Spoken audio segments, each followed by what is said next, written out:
La palabra de Dios es viva y poderosa. Transforma nuestro corazón, renueva nuestra mente y guía cada aspecto de nuestro diario vivir. Bienvenidos a este tiempo especial en el que juntos nos exponemos a la verdad que cambia vidas. Escuchemos una vez más un sermón en Hila. Gracias, hermanos. Buenos días. Bienvenidos todos. Buenos días. Para mí siempre es una alegría poder compartir la palabra del Señor y más en este tiempo en el que estamos meditando acerca de la venida de nuestro Señor Jesucristo. Es un motivo de gran gozo esperar la venida de nuestro Señor y vivir Navidad de esta manera. El día de hoy continuamos con nuestra serie de prédicas de Adviento y vamos hoy a leer un libro que tal vez usted es la primera vez que lo va a escuchar o la primera vez que lo va a leer. Y es el profeta Miqueas. Miqueas. Los de semilleros deberían saber dónde queda Miqueas, ¿verdad? Antes de Nahum. Así que, no. Miqueas capítulo 5, perdón, verso 2. Y por favor nos ponemos en pie para leer la palabra del Señor una vez más. Miqueas capítulo 5, verso 2 es el único texto que vamos a leer por ahora. Ujú. Así que leamos todos juntos la palabra del Señor. Pero tú, Belén, Efrata, aunque eres pequeña entre las familias de Judá, de ti me saldrá el que el que ha de ser gobernante en Israel, y sus orígenes son desde tiempos antiguos, desde los días de la eternidad. Esta es la palabra del Señor. Hasta ahí nomás. Así que vamos a orar al Señor. Padre nuestro que estás en los cielos, santifica tu nombre hoy en nosotros.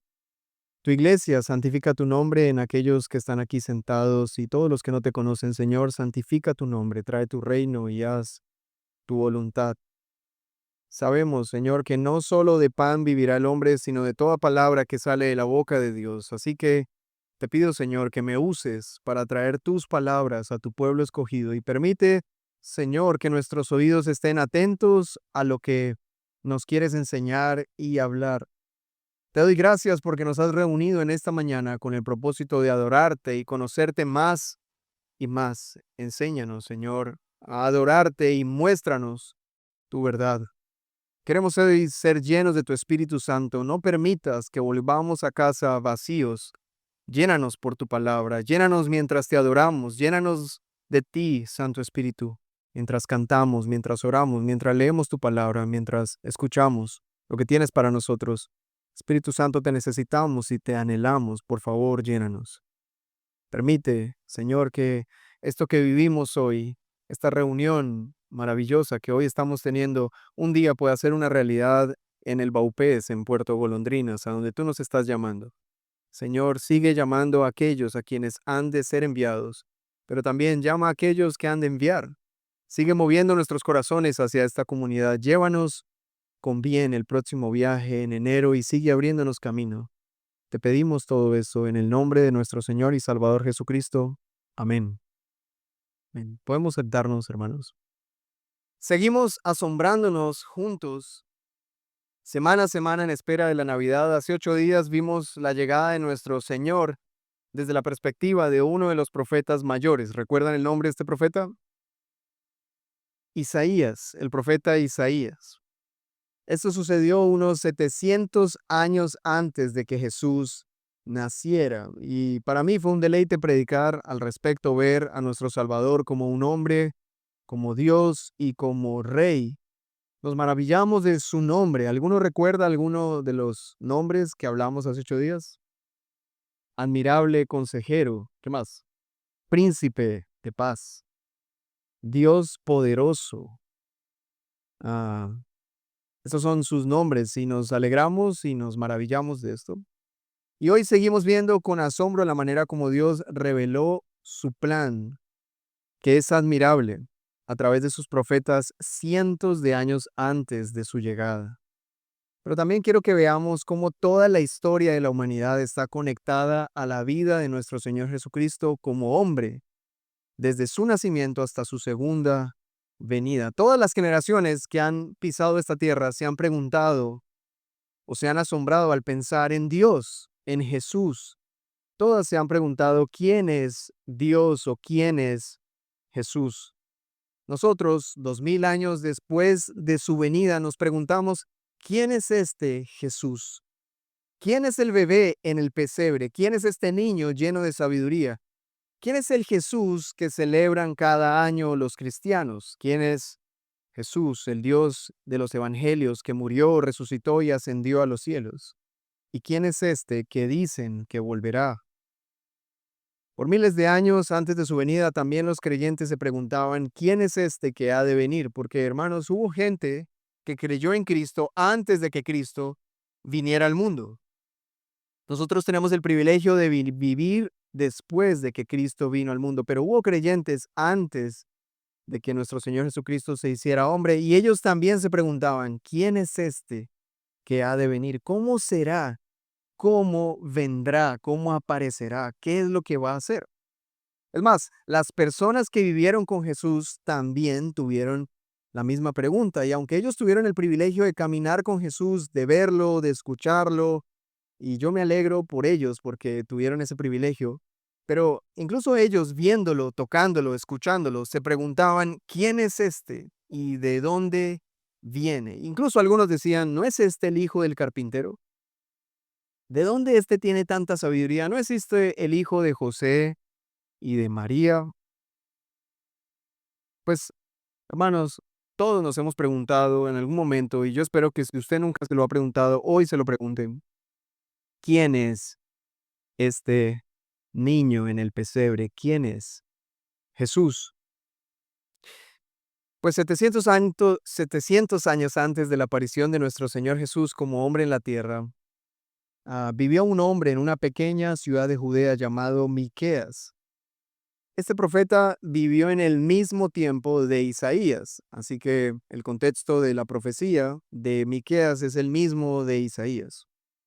Pero Miqueas anticipó algunas cosas que yo quisiera que tuviéramos en mente para poder entender el verso que acabamos de leer hoy, para poder entender esta promesa y estas palabras de Miqueas que son tan bonitas. Así que preste atención porque quisiera que usted pudiera no solamente entender, sino sentir lo que Miqueas está por decirnos a través de su profecía. Y para eso vamos a leer todo el capítulo 6 de Miqueas. Y mientras lo leemos, yo quiero pedirles que ustedes puedan pensar en el dolor de Dios al ver a su pueblo, porque lo que Miqueas va a hacer es anticipar el juicio de Dios contra los pecados del pueblo de Israel. El pueblo de Israel es el pueblo escogido de Dios, están viviendo en la tierra prometida. Dios los ha traído al lugar donde los quería traer, la tierra que fluye leche y miel, pero ellos se han olvidado de Dios y Dios no solamente está enojado con ellos, sino que está triste y se pregunta varias cosas. Y yo quiero que lo leamos para que podamos entender el corazón de Dios, cómo Dios estaba entristecido por el obrar de su pueblo. Así que les pido que escuchen, esta vez no les pido que lean conmigo, sino que ahí en silencio escuchen y sigan la lectura. Estas son las palabras de Dios. Dice así Miqueas capítulo 6. Oigan ahora lo que dice el Señor. Levántate, litiga con los montes, y oigan las colinas tu voz. Oigan montes la acusación del Señor y ustedes, perdurables cimientos de la tierra. Porque el Señor tiene litigio contra su pueblo y con Israel entablará juicio. Pueblo mío, ¿qué te he hecho o en qué te he molestado? Respóndeme. Pues yo te hice subir de la tierra de Egipto y de la casa de servidumbre te redimí, y envié delante de ti a Moisés, a Aarón y a Miriam. Pueblo mío, acuérdate ahora de lo que tramó Balac, rey de Moab, y de lo que respondió Balaam, hijo de Beor, desde Sittim hasta Gilgal, para que conozcas las justicias del Señor. Y aquí viene la predicación de Miqueas. ¿Con qué me presentaré al Señor y me postraré ante el Dios de lo alto? Me presentaré delante de él con holocaustos, con becerros de un año. ¿Se agrada el Señor de millares de carneros, de miriadas de ríos de aceite? ¿Ofreceré mi primogénito por mi rebeldía, el fruto de mis entrañas por el pecado de mi alma? Él te ha declarado, oh hombre, lo que es bueno. ¿Y qué es lo que demanda el Señor de ti? Sino solo practicar la justicia, amar la misericordia y andar humildemente con tu Dios. Hermanos, este es el mensaje sencillo del Señor. Esto es lo que demanda el Señor. Quisiera leer el verso 8 nuevamente. Él te ha declarado, oh hombre, lo que es bueno. ¿Y qué es lo que demanda el Señor de ti? Sino solo practicar la justicia, amar la misericordia y andar humildemente con tu Dios. La voz del Señor clamará a la ciudad. Prudente es temer tu nombre. Escucha, oh tribu. ¿Quién ha señalado su tiempo? ¿Hay todavía alguien en casa del impío con tesoros de impiedad y medidas casa que es maldita? ¿Puedo justificar balanzas falsas y bolsa de pesas engañosas? Porque los ricos de la ciudad están llenos de violencia. Sus habitantes hablan mentiras y su lengua es engañosa en su boca. Por eso yo también te haré enfermar, hiriéndote, asolándote por tus pecados. Tú comerás, pero no te saciarás, y tu maldad estará en medio de ti. Apartarás, pero nada salvarás, y lo que salves yo lo entregaré a la espada. Sembrarás, pero no segarás, pisarás la oliva, pero no te ungirás con aceite, y la uva, pero no beberás vino. Han sido guardados los estatutos de Omri, uno de los peores reyes de Israel, y todas las obras de la casa de Acab, el hijo de Omri, que era peor que su papá, y andas en sus consejos. Por tanto, te entregaré a la destrucción y a tus habitantes a la burla. Ustedes tendrán que soportar el oprobio de mi pueblo. Hermanos, es desgarrador leer estas palabras. Es desgarrador escucharlas y saber que son las palabras de Dios, el Dios fiel que, como cantábamos mientras ofrendábamos, ha sido bueno. Dios ha sido bueno, ha sido fiel, pero este Dios fiel que redimió a su pueblo, que los llevó a una tierra próspera, de vuelta recibió desprecio y abandono. El pueblo de Dios se olvidó de Dios.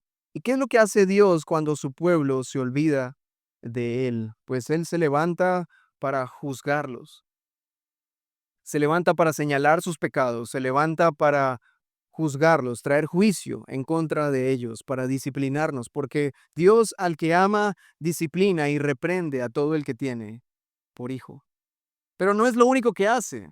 Dios no solo se levanta para juzgar y señalar y disciplinar, sino que también se levanta para salvarlos de esa condición. Y en este caso, Miqueas está anunciando que Dios se va a levantar para traer juicio contra Israel, pero también para traer un Salvador definitivo.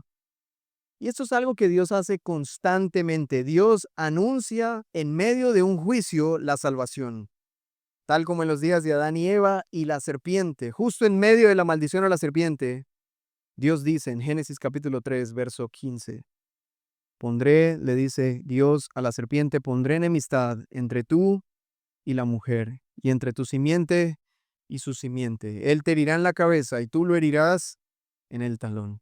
En medio del juicio, Dios promete salvación. Es lo que Dios siempre hace. Siempre que Dios trae juicio, disciplina, junto con ello viene la salvación. Y en medio de este juicio a la serpiente, viene esta pequeña promesa que fue el inicio de la espera. Desde entonces los hombres han esperado al Salvador, han esperado a la simiente de la mujer, aquel que pudiera herir la cabeza de la serpiente y por fin derrotar la maldad. Desde entonces, los que confiesan y creen en el Señor han esperado la venida del Señor, el Adviento. Así que con esto yo quisiera dejar en sus mentes que Dios no solo trae juicio, sino que juntamente con el juicio, la esperanza, el llamado a la salvación. Yo creo que muchos de nosotros queremos el llamado a la salvación, queremos las palabras de gracia, queremos las palabras de aliento, de ánimo, pero nunca el Señor trae sus palabras de aliento y de ánimo sin antes traer las palabras de juicio. Porque quien no entiende la gravedad de su condición tampoco va a comprender la grandeza de su salvación. Si hay alguien que no está dispuesto a comprender qué tan mal está su corazón, tampoco va a estar dispuesto a comprender qué tan grande ha sido la salvación de su corazón. Eso es como cuando tenemos personas enfermas que de repente no se dan cuenta que un remedio les hizo bien y nunca supieron qué era lo que tenían.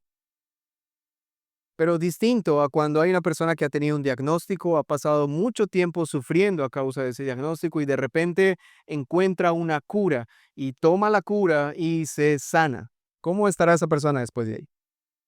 Agradecida, sorprendida. ¿Por qué? Porque supo qué tan grave era su situación. Y cuando vino la solución, entonces supo qué tan grande era su solución. Así que Dios siempre trae juicio para mostrarnos qué tan grave es nuestra condición, pero también trae salvación para que sepamos qué tan grande es su misericordia. Ahora, el capítulo 6 es muy oscuro de Miqueas. Parece tanto juicio. Dios se va a levantar para traer juicio contra su propio pueblo. Pero hermano, solo basta con pasar la página o solo basta con pasar al siguiente capítulo. Y entonces encontramos la promesa y la salvación del Señor. Miqueas capítulo 7 leemos desde el versículo 7 en adelante. Estas son las palabras de Miqueas. Dice, pero yo pondré mis ojos en el Señor. Esperaré en el Dios de mi salvación. Mi Dios me oirá. No te alegres de mí, enemiga mía. Y parece que le estuviera hablando a la serpiente de Edén. No te alegres de mí, enemiga mía. Aunque caiga, me levantaré. Aunque more en tinieblas, el Señor es mi luz. La indignación del Señor soportaré. ¿Por qué? Porque he pecado contra Él. Es justo que Él se indigne contra mí hasta que defienda mi causa y establezca mi derecho. Él me sacará a la luz y yo veré su justicia. Entonces mi enemiga, que podría ser la serpiente del jardín del Edén, lo verá y se cubrirá de vergüenza, la que me decía, ¿dónde está el Señor tu Dios? Mis ojos la contemplarán y entonces será pisoteada, como el lodo de las calles. Viene el día para la edificación de tus muros, aquel día se extenderán tus límites. Viene el día cuando ellos vendrán hasta ti, desde Asiria y las ciudades de Egipto, desde Egipto hasta el río, de mar a mar y de monte a monte. Y la tierra será desolada a causa de sus habitantes, por el fruto de sus obras.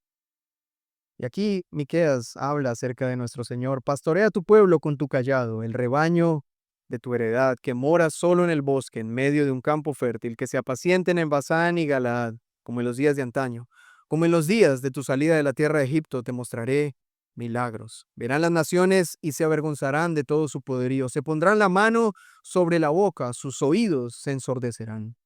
Lamerán el polvo como la serpiente, como los reptiles de la tierra, saldrán temblando de sus fortalezas. Al Señor nuestro Dios vendrán llenos de miedo y temerán delante de ti. ¿Qué Dios hay como tú, que perdona la iniquidad y pasa por alto la rebeldía del remanente de su heredad? No persistirá en su ira para siempre, porque se complace en la misericordia. Volverá a compadecerse de nosotros. Eliminará nuestras iniquidades. Sí, arrojarás a las profundidades del mar todos nuestros pecados. Otorgarás a Jacob la verdad y a Abraham la misericordia, las cuales juraste a nuestros padres desde los días de antaño. Hermanos, no me alcanza el tiempo para explicar cada parte, pero he querido leer la profecía de Miqueas para que podamos ver cómo el Señor actúa con justicia para erradicar el pecado de su pueblo, pero al mismo tiempo actúa con gracia y misericordia para darles una esperanza de redención. Este es el Dios que tenemos, este es el Dios de la Escritura, este es el Dios que adoramos. Toda forma tergiversada de Dios que no esté mostrando y evidenciando su juicio contra el pecado y su gracia y misericordia, no es el Dios de la Escritura. Encontramos representaciones en muchas partes de un Dios que solo está enojado y bravo y molesto con el pecado, pero nunca que muestra misericordia y gracia a los pecadores. Pero también, también vemos constantemente presentaciones de Dios como un Dios que solo es amoroso, que está contento con todo el mundo y que llama a todos sus hijos y que nunca le dice nada malo a nadie, que Él siempre es comprensivo y que parece tiene un lenguaje políticamente correcto. Pero hermanos, no es así. Este no es el Dios que adoramos. El Dios que adoramos tanto evidencia nuestra maldad, que trae juicio contra ella y nos disciplina, pero al mismo tiempo también nos muestra su gracia y su misericordia para levantarnos todas las veces que caemos. Este es el Dios que adoramos. Y todo este panorama nos permite ver el énfasis de Miqueas. El énfasis de Miqueas en todo su libro es que todo lo que estaba en Israel sería derribado. Nada iba a quedar en pie.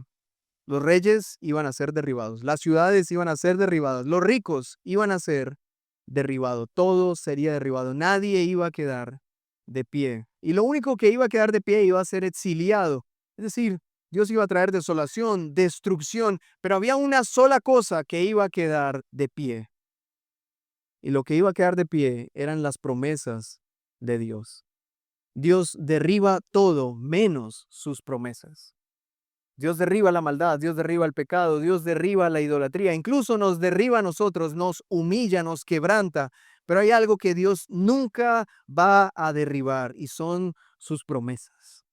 Sus promesas permanecen para siempre y son esas promesas las que luego de que Dios nos humilla, esas promesas son las que Dios utiliza para levantarnos una vez más. Y esto a mí me llena de esperanza. No sé si a ustedes, pero a mí me llena de tanta esperanza. Cuando yo veo en mi corazón cómo el Señor va destruyendo ídolos, cómo el Señor me va quebrantando, cómo el Señor va haciendo tantas cosas, me está procesando, me va derribando. A veces yo digo, Señor, me estás derribando, me estás disciplinando, siento fuerte su mano sobre mí y lloro y a veces, y mientras preparaba esta prédica recordaba los procesos que el Señor nos ha dado durante este año, hermanos, y con mi esposa nos hemos sentado y hemos dado gracias porque, hermanos, a veces vemos cómo el Señor nos procesa y nos pasa por angustias y a veces hay desesperanza, Señor, ¿cuándo esto va a terminar? Pero mi esperanza está en saber que sus promesas siempre siguen de pie, nunca se acaban. Y yo he visto una y otra vez cómo después de la humillación, del quebranto, el Señor usa eso no para destruirme, sino para purificarme, para santificarme y levantarme para su gloria. Sus promesas siempre nos levantan. No importa dónde estés, las promesas del Señor siempre nos levantarán. No sé si usted cree eso, hermano, pero yo lo creo con todo mi corazón. Eso me anima.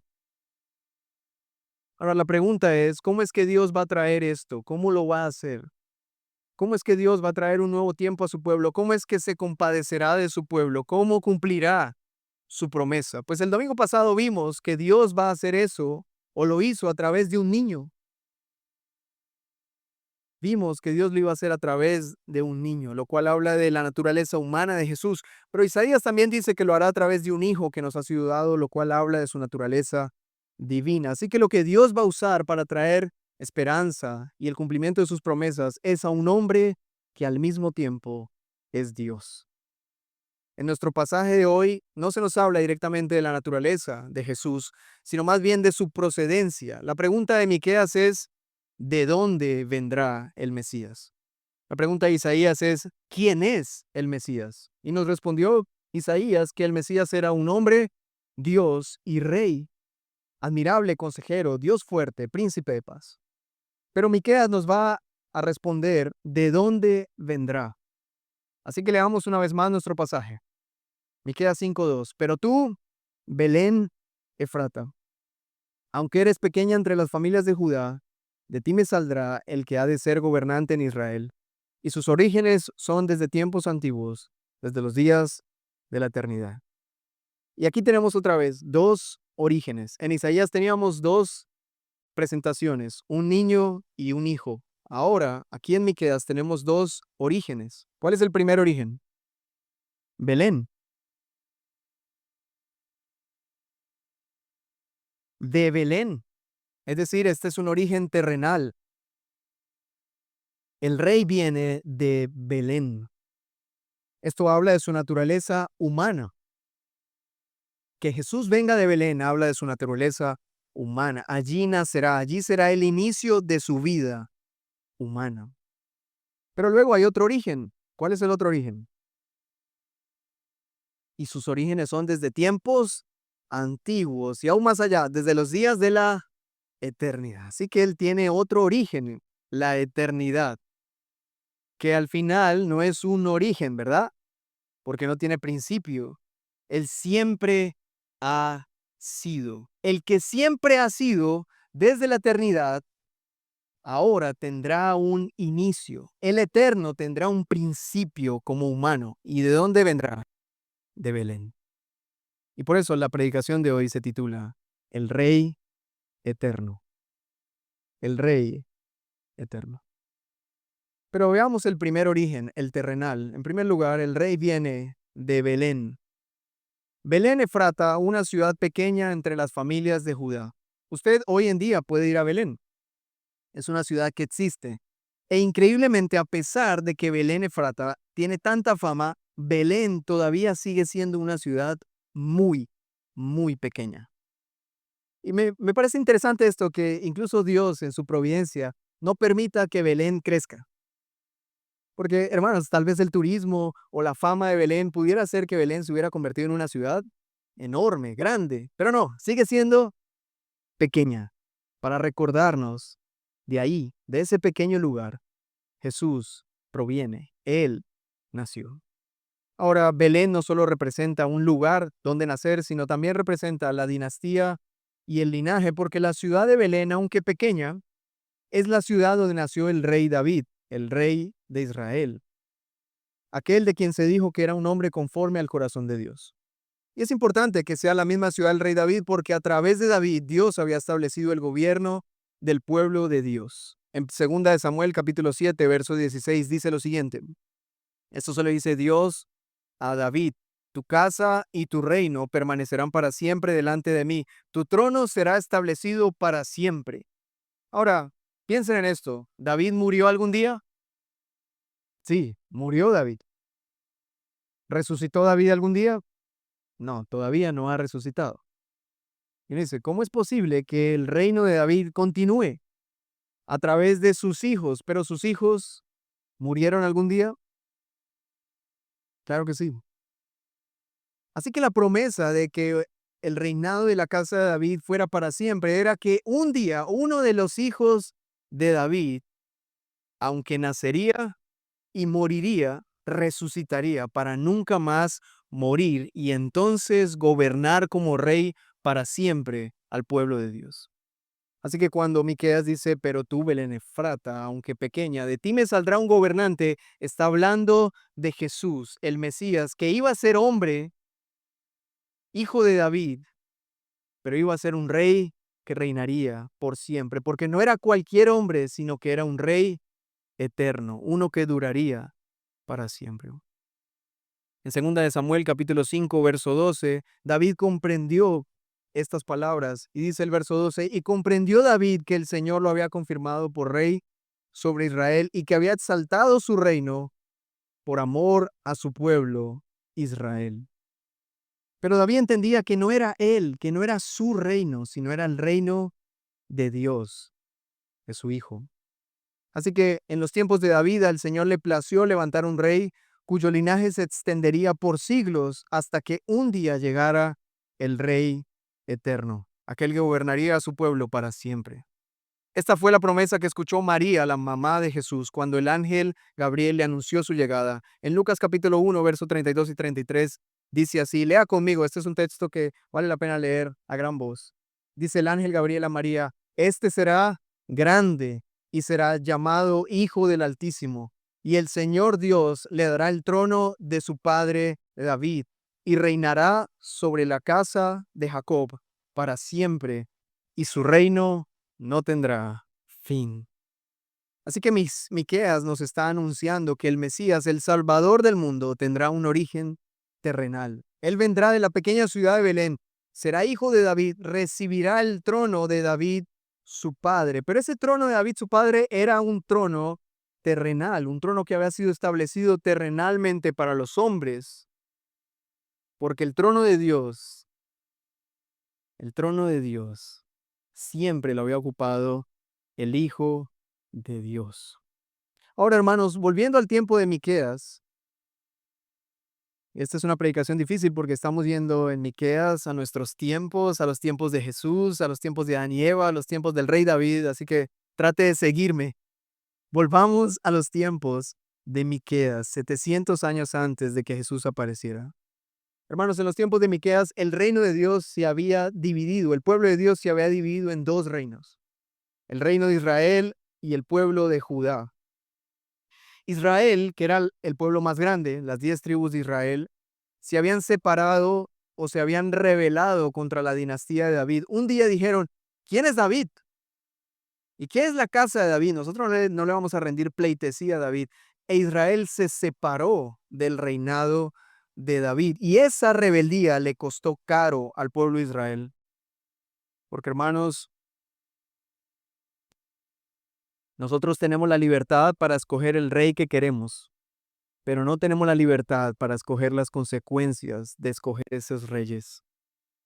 Ellos decidieron escoger un rey distinto al que Dios había establecido y tuvieron la libertad para hacerlo, pero luego no pudieron evitar las consecuencias de elegir un rey distinto al rey que Dios había establecido. ¿Y qué fue lo que pasó? Las consecuencias de vivir bajo un gobierno ilegítimo trajo corrupción al pueblo. Los líderes del pueblo se volvieron corruptos, oprimían a los pobres, había terratenientes que oprimían cada vez más a los pobres. Los líderes religiosos solo hacían todo para su beneficio.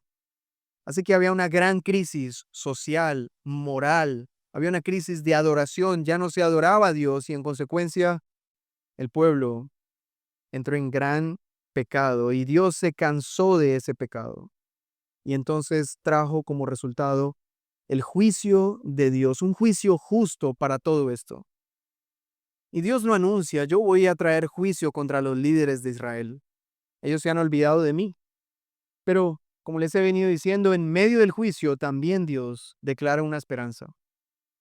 Y si el problema de Israel es que han servido a un rey ilegítimo, la solución de Dios para el pueblo de Israel es darles un rey legítimo. Porque si el problema es que tus líderes están corrompidos, pues Dios dice, voy a enviarles un líder santo, perfecto, a quien puedan seguir. Y aquí, hermanos, quisiera que pudiéramos ver con práctica nuestro corazón, porque aquellas personas de aquel entonces tuvieron reyes corruptos, reyes que no eran legítimos, pero nosotros hoy estamos aquí sentados, acabamos de adorar a un rey que es perfecto, santo, justo y amoroso, y nos preguntamos, ¿cuál es la diferencia entonces entre ellos y nosotros? Se esperaría que ahora que este pueblo de Dios, que tiene un rey tan perfecto y tan amoroso, ¿cómo debería vivir este pueblo? ¿No debería vivir como Él? ¿Y cómo es Él? Misericordioso, compasivo. ¿Acaso Él es rápido para irarse? ¿Él es violento? ¿Cómo es Él? Misericordioso, paciente. ¿Su ira dura para siempre? ¿No? ¿Qué fue lo que leímos al inicio de este servicio? Que su misericordia es para siempre. Su ira, no. Así que si somos gobernados por un rey así, ¿qué se espera del pueblo que es gobernado? Pero ellos no tenían esa posibilidad, tenían reyes corruptos. Así que Dios les promete, les da una esperanza. Les voy a enviar un rey legítimo, pero ¿sabe cuándo lo envió? 700 años después. Dios cumple sus promesas, pero no como nosotros quisiéramos. Mañana, ya, hazlo ahora. Pero sabemos que todo lo que Él hace es perfecto. Y lo que Él prometió un día llegó. Y todos los que creyeron en esa promesa, incluso muchas personas murieron creyendo en esa promesa y nunca la vieron cumplida. No la vieron y murieron. Hermanos, cuando esa gente despertó del sueño y pasaron de la muerte física a la vida eterna y pudieron ver al Hijo del Hombre, pudieron ver a Dios, qué alegría para ellos. El mundo no es digno de ellos, dice Hebreos 11, porque, hermanos, gente cree en Dios, incluso sin recibir lo que Dios les ha prometido. Mueren creyendo en Dios, incluso sin recibir lo que se les ha prometido. ¿Y es una vergüenza para ellos confiar en Dios aunque murieron sin recibirlo? No es una vergüenza porque cuando vayan a la vida eterna, cuando se encuentren con el Señor, cuando despierten a la realidad espiritual eterna, ellos van a decir, valió la pena confiar en el Señor. La gente me llamaba loco, tonto, bruto. Se burlaban de mí, pero ahora puedo ver a mi Señor y vale todo la pena. Hermano, la diferencia entre nosotros y ellos es que nosotros no estamos viendo una promesa hacia adelante, sino que estamos viendo una promesa que ya fue cumplida hace 2000 años. La promesa del rey que Dios iba a enviar ya se cumplió. El Señor vino en carne de Belén. Nació, creció, murió, resucitó, ascendió a los cielos. Hoy en día está sentado a la diestra de Dios, reinando con poder. ¿Principalmente a quién? A quienes son su pueblo. ¿Y quiénes somos su pueblo, hermanos? Nosotros. Pero usted está muy pasivo ante esta verdad y me angustia eso. Él reina hoy, su promesa se ha cumplido. Y nosotros estamos disfrutando los beneficios de lo que mucha gente esperó por tantos años y nunca lo recibió. Y nosotros, sin esperarlo, sin pedirlo, se nos ha dado este maravilloso regalo. Así que, ¿qué hacemos con este Jesús? ¿Quién es Jesús para ti? Una de las cosas que más me impacta de este pueblo de Israel en los tiempos de Miqueas es que ellos pensaban que Dios debería venir a salvarlos de sus enemigos. Ellos pensaban que la salvación de Dios tenía que ser militar porque ellos creían que los enemigos del pueblo de Dios eran pueblos extranjeros. Lo que no sabían era que el peor enemigo de Israel eran ellos mismos. ¿Qué fue lo que causó que los imperios de Asiria, Persia, Grecia, Roma invadieran al pueblo de Israel? El pecado del pueblo. ¿Ustedes no consideran que si ellos hubieran sido fieles al Señor, Dios los hubiera protegido? ¿Quién puede contra Dios? ¿Habrá algún ejército? ¿Algún poder? Nadie puede contra él. Así que, ¿por qué sufrió el pueblo de Dios? A causa de sus propios pecados. Pero cuando ellos pensaban en el Salvador, ellos decían, tráenos un Mesías que nos libre de nuestros enemigos. Pero no pensaban, tráenos un Mesías que nos libre de nuestro corazón engañoso y corrupto. Y por eso, cuando Jesús vino a lo suyo, ¿qué hicieron los suyos? No lo recibieron. ¿Por qué? Porque ellos no pensaban que necesitaban salvación. Ellos decían, tenemos a Abraham por padre. ¿De qué salvación nos hablas? ¿Y qué les dijo Jesús? Ustedes se parecen más al padre de mentiras, a Satanás. Si ustedes fueran hijos de Abraham, me reconocerían a mí como el Mesías. Hermanos, nuestro peor enemigo, nuestro peor problema, no es lo que está afuera. El enemigo no es el alcohol, no son las drogas, no es el adulterio, no son las otras mujeres, no son las cosas que están por fuera de ti. Tus grandes problemas están adentro, en tu corazón. Pero la esperanza es saber que un rey vino de Belén, que un rey vino desde la eternidad a hacerse hombre para tratar con ese problema y salvarnos de nuestra corrupción, del engaño del pecado, de la maldad que nos gobierna. ¿No es eso una gran esperanza? Hermanos, siempre esperamos un libertador que venza a nuestros enemigos externos, pero ¿y si lo hace? ¿Y si Dios sanara toda enfermedad? ¿Y si Dios cancelara toda deuda? ¿Y si Dios matara a todos tus vecinos que no te gustan? ¿Y si Dios hiciera todo lo que tú piensas es lo mejor que te podría pasar y acaba con todos tus problemas externos? Y si Dios vence la pornografía y purifica el internet, y si Dios cierra todos los bares, y si Dios acaba con toda la droga, y si Dios hace todo eso, y al final te quedas ahí tú solo, tú crees que ahora vas a estar bien.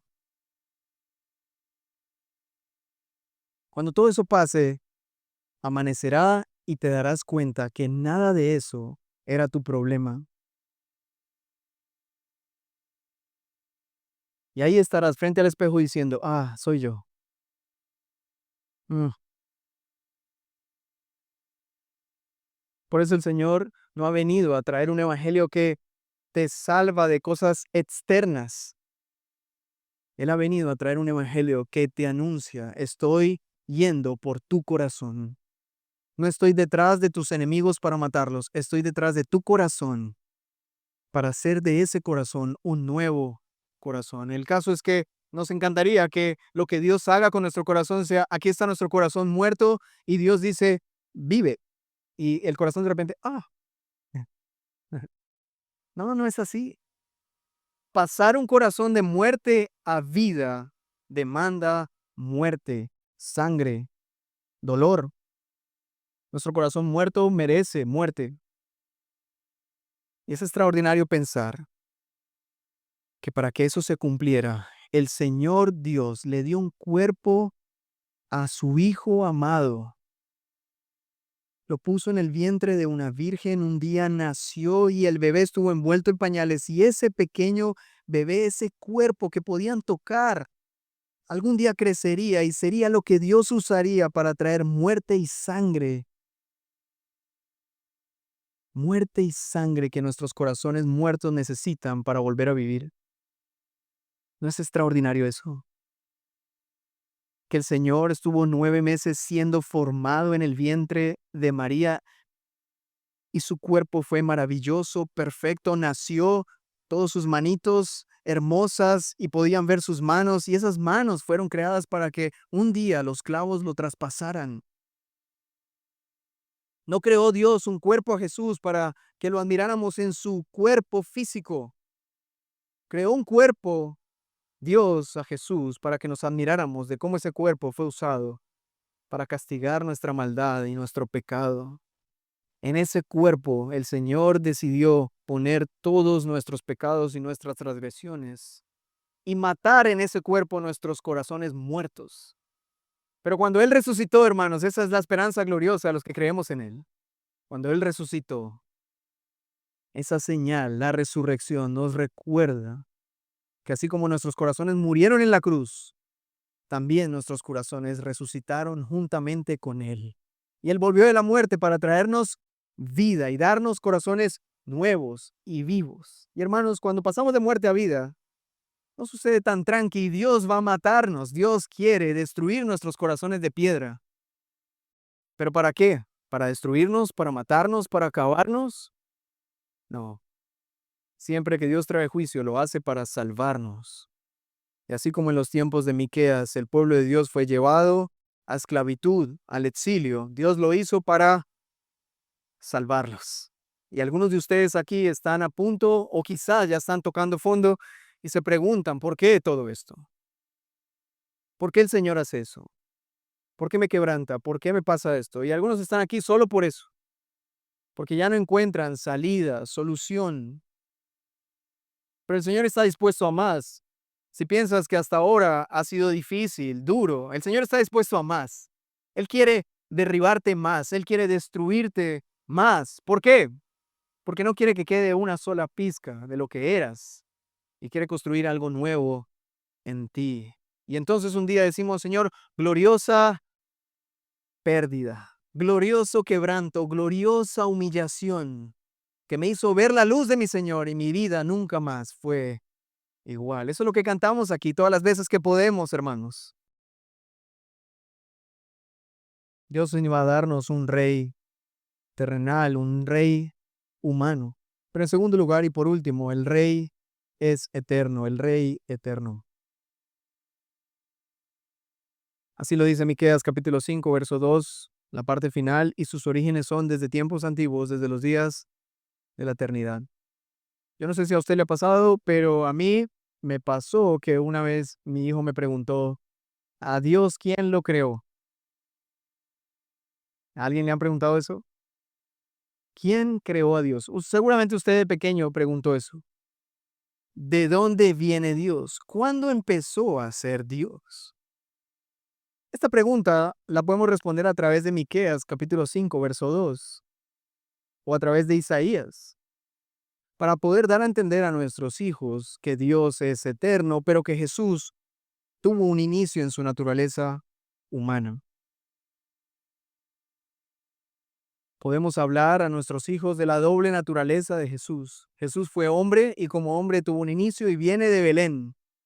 Pero Jesús es Dios, no tuvo principio y viene de la eternidad. Jesús siempre ha sido, nunca ha dejado de ser. Él es el gran yo soy, Él es el alfa y la omega. Yo quisiera mostrarle varios textos bíblicos que hablan de la eternidad de Jesús. En primer lugar, Juan capítulo 1, verso 1 dice así: en el principio ya existía el verbo y el verbo estaba con Dios y el verbo era Dios. Él estaba en el principio con Dios. Todas las cosas fueron hechas por medio de Él y sin Él nada de lo que ha sido hecho fue hecho. Juan capítulo 8, verso 58. Les estaba contando un poco de esta historia. Jesús dice que Abraham vio sus días y los judíos dijeron: tú apenas si tienes 40 años. ¿Y cómo es que Abraham te pudo ver? Y entonces Jesús responde a esto. Estas son las palabras de Jesús. En verdad les digo que antes que Abraham naciera, yo soy. Él siempre ha sido. Colosenses 1, versos 16 y 17 dice: porque en Él fueron creadas todas las cosas, tanto en los cielos como en la tierra, visibles e invisibles, ya sean tronos o dominios o poderes o autoridades. Todo ha sido creado por medio de Él y para Él, y Él es antes de todas las cosas, y en Él todas las cosas permanecen. Él fue antes de la estrella que anunció su venida. ¿Quién sostenía la estrella? ¿Quién le daba luz a esa estrella? Él. Él. En el vientre de María estaba aquel que sustentaba a María. No, realmente pensamos que las mujeres son las que sustentan a los bebés, pero en este caso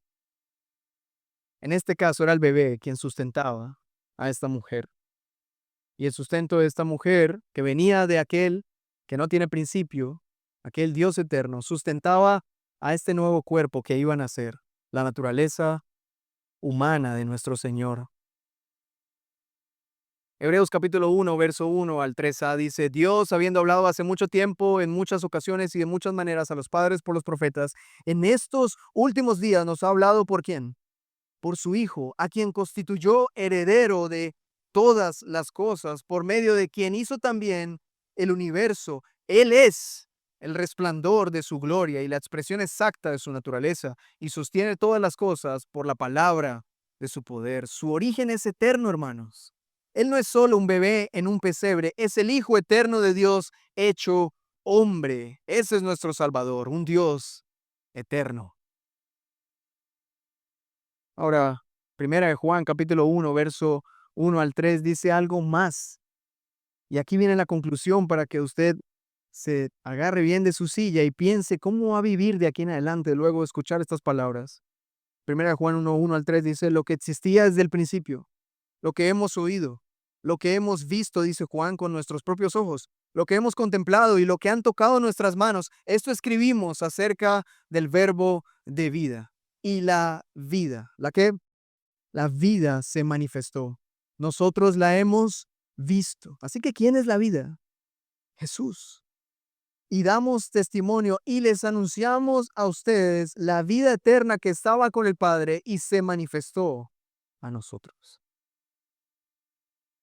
Lo que vino a la existencia, lo que se hizo carne, es la vida misma. ¿Acaso la vida tiene inicio? ¿Puede la vida tener inicio? La vida es eterna, la vida que estaba con el Padre. Dios es la vida misma. Él da vida a todo lo demás. Cristo es eterno porque Cristo es la vida misma. Él lo dijo así: yo soy el camino, la verdad y la vida. Ahora, esto de que la vida se ha hecho hombre, y no cualquier hombre, un hombre judío nacido en la ciudad de Belén, ha sido piedra de tropiezo para muchos.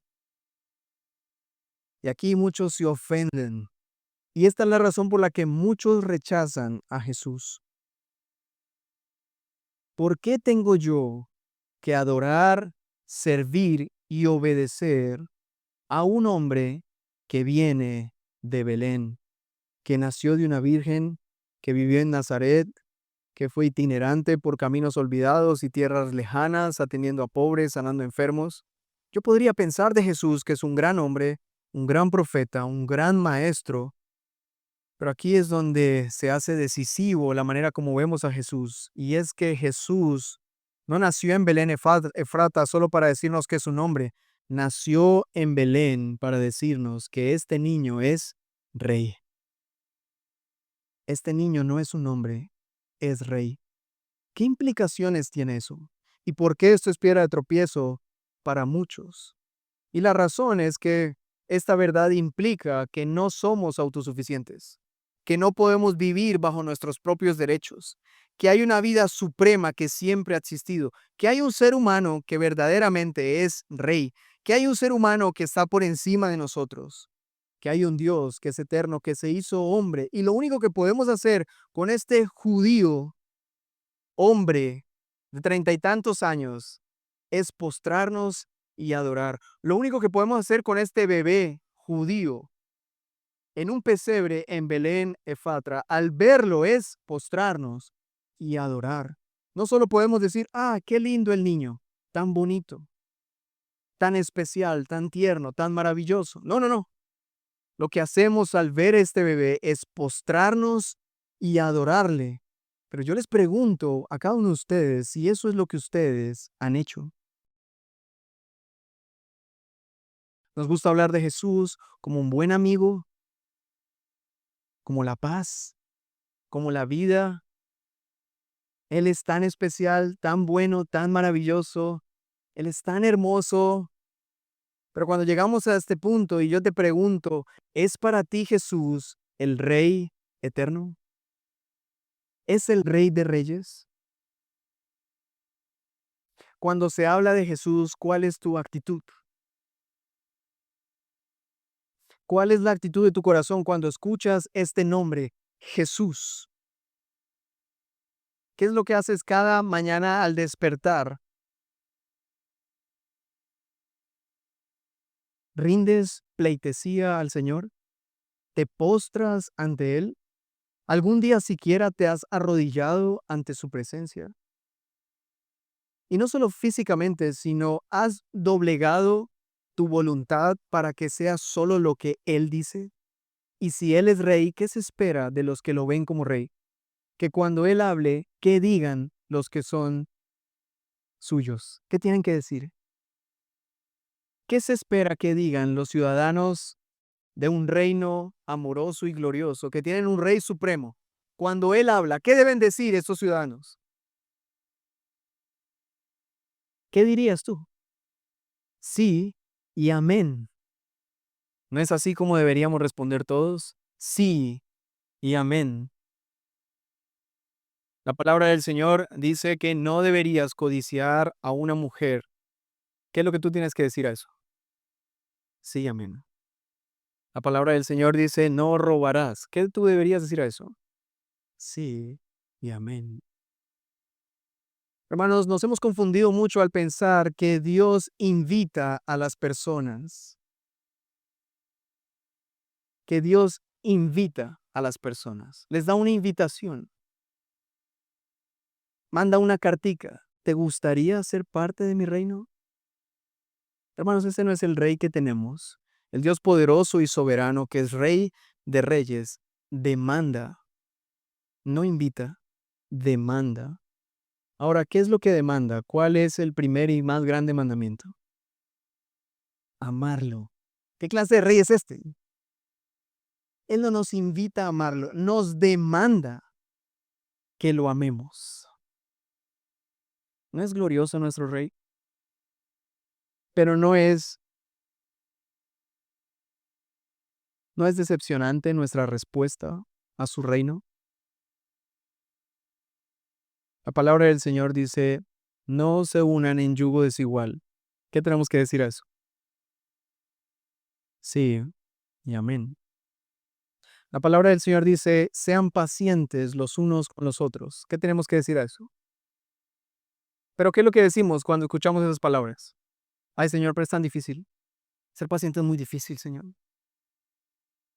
La palabra del Señor dice, amen, maridos, amen a sus esposas como Cristo amó a su iglesia. ¿Qué tenemos que decir a eso? Sí y amén. Pero ¿qué es lo que decimos nosotros? Ay, Señor, pero es que tú no sabes la esposa que yo tengo. La palabra del Señor dice, mujeres, estén sujetas a sus maridos en todo, como al Señor. ¿Qué tienen que decir ustedes, mis hermanas, a eso? ¿Pero qué es lo que dicen?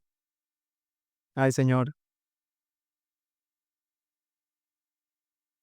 pero si tú supieras.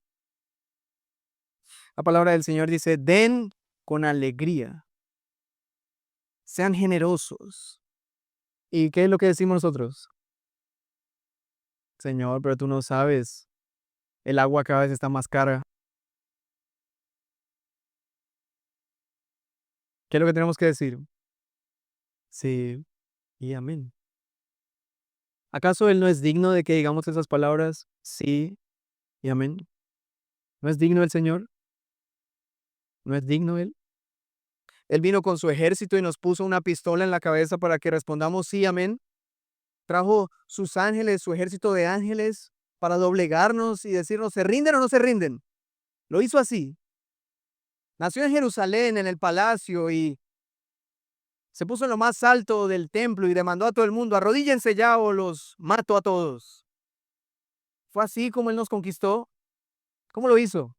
Sí, subió a una parte alta, a un monte alto, pero no a ningún templo ni ningún trono, a una cruz maldita que todos merecíamos. Y desde allí no dijo, sírvame, dijo, perdónalos porque no saben lo que hacen. Ay, hermanos, tenemos un rey que nos ama tanto.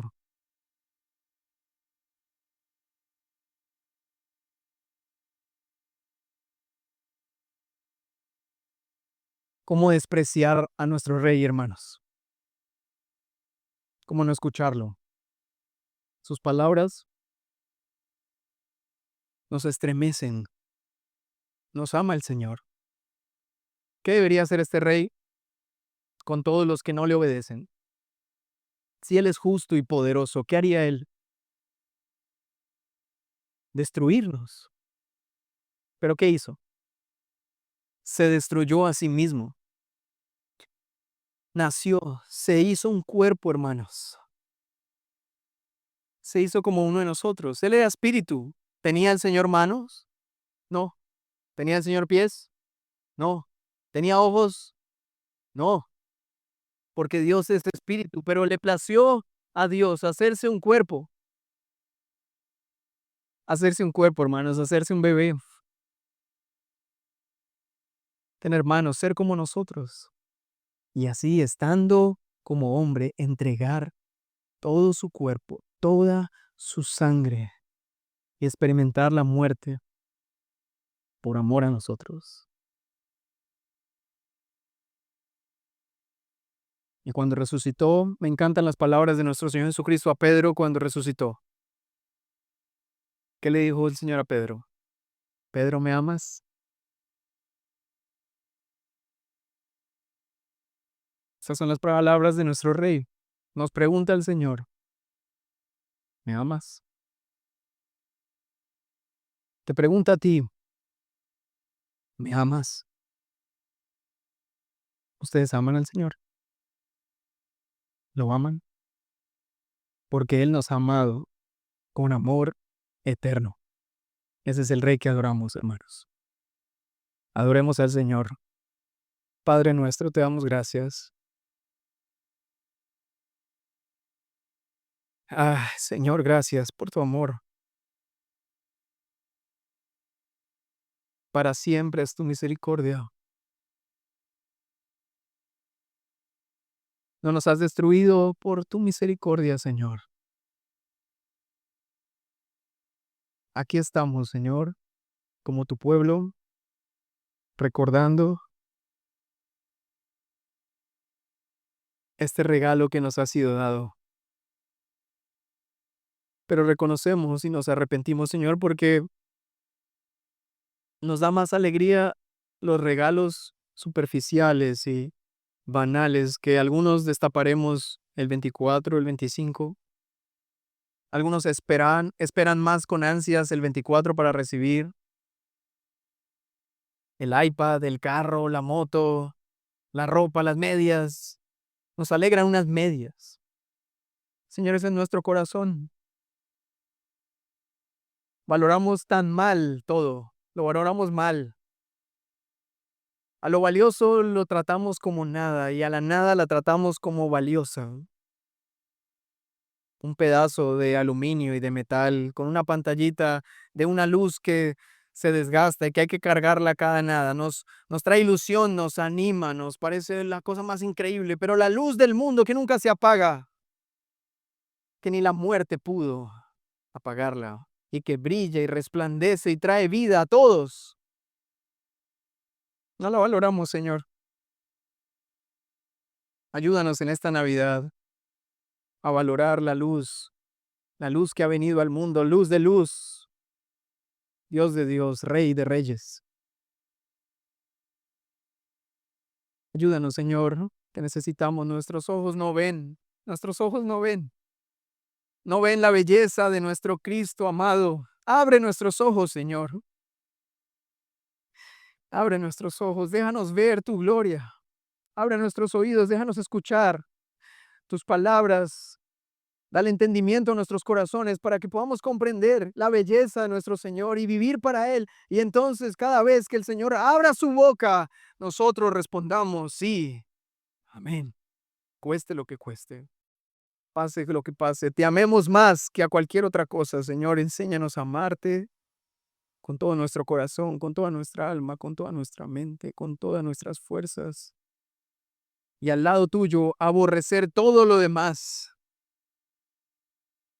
Te lo pedimos, por favor, Señor. Así queremos vivir, adorando al Rey eterno que se nos ha sido dado. Te lo pedimos en el nombre de nuestro Señor Jesucristo. Amén. Amén. El sermón ha terminado, pero la palabra del Señor seguirá haciendo su obra en nosotros. Te esperamos la próxima semana para una nueva entrega de un sermón en Hila. Gracia y paz.